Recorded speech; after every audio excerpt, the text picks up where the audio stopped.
راستے یا گھر کے درختوں سے پھل توڑ کر کھانا۔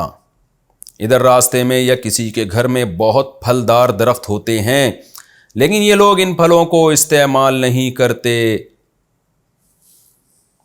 اور اکثر پھل ضائع ہو جاتے ہیں۔ کیا ہم ان کو استعمال کر سکتے ہیں؟ محمد عمران اٹلی سے۔ دیکھیں، اٹلی کے قانون تو آپ جانتے ہوں گے، میں تو کراچی کے بارے میں بتا دوں۔ یہاں اگر باہر درخت لگا ہوا ہو، پھل لگے ہوئے ہوں، لوگ کھاتے ہیں تو عام طور پر لوگوں کو اس پہ، جو درخت کا مالک ہے اس کو اعتراض نہیں ہوتا۔ اگر اعتراض ہے تو نہ کریں۔ یہاں ایک درخت لگا ہوا ہے سہاجنا کی، جو ہے نا، اس کے پتے میں اپنی بکریوں کو کھلایا کرتا تھا۔ تو وہ جو جن کا درخت ہے انہوں نے تھوڑا سا ٹیڑھی آنکھوں سے دیکھنا شروع کر دیا تو ہم نے کھلانا چھوڑ دیا۔ ظاہر انہوں نے درخت لگایا تھا کسی وجہ سے، ہم اپنی بکریوں کو کھلا رہے تھے۔ تو جو درخت کا مالک ہے اگر اس کی اجازت نہیں ہے تو نہیں کھلا سکتے۔ تو اٹلی میں آپ توڑ کے دیکھیں، کوئی منع کرے تو نہیں توڑیں، اگر منع نہیں کرتے لوگ، جن کا درخت ہے ان کی طرف سے اجازت ہے تو کھا لیں آپ۔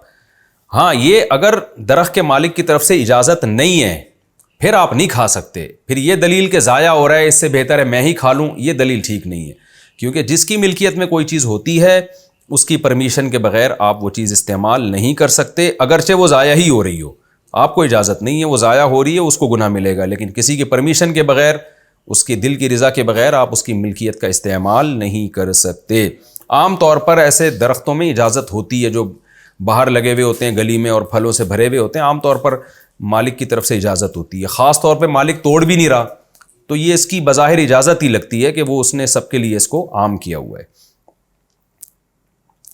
دعائے قنوت کا کچھ حصہ بھول جائے تو کیا حکم ہے؟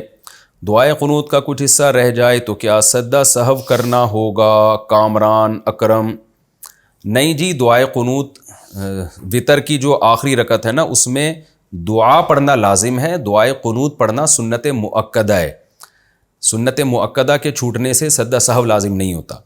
تو اگر آپ نے وتر کی تیسری رکعت میں سرے سے کوئی دعا ہی نہیں پڑھی پھر تو سجدہ سہو لازم ہوگا۔ اگر تھوڑی سی بھی کوئی دعا پڑھ لی تو سجدہ سہو لازم نہیں ہے۔ تو اس لیے کسی نے آدھی دعائے قنوت بھی پڑھ لی نا تو بھی سجدہ سہو لازم نہیں ہے، لیکن دعائے قنوت سنت مؤکدہ ہے، اس کو بہرحال یاد کرنا چاہیے۔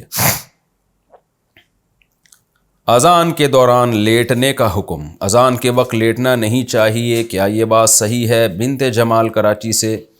نہیں جی، صحیح نہیں ہے، اذان کے وقت آپ لیٹ بھی سکتے ہیں۔ ہاں، کوئی اذان کے احترام میں بیٹھ جائے تو زیادہ اچھی بات ہے۔ وَمَن يُعَظِّمْ شَعَائِرَ اللَّهِ فَإِنَّهَا مِن تَقْوَى الْقُلُوبِ، اللہ کہتے ہیں جو شاعر اللہ کی تعظیم کرتا ہے تو یہ دل کے تقوی کی علامت ہے، تو جتنی چاہے تعظیم کریں آپ۔ تو اگر کوئی اذان کے وقت بیٹھ جائے، ادب سے اذان کو سنے تو یہ زیادہ اچھی بات ہے، لیکن لیٹنا بھی جائز ہے، کوئی گناہ نہیں ہوگا لیٹنے کی صورت میں۔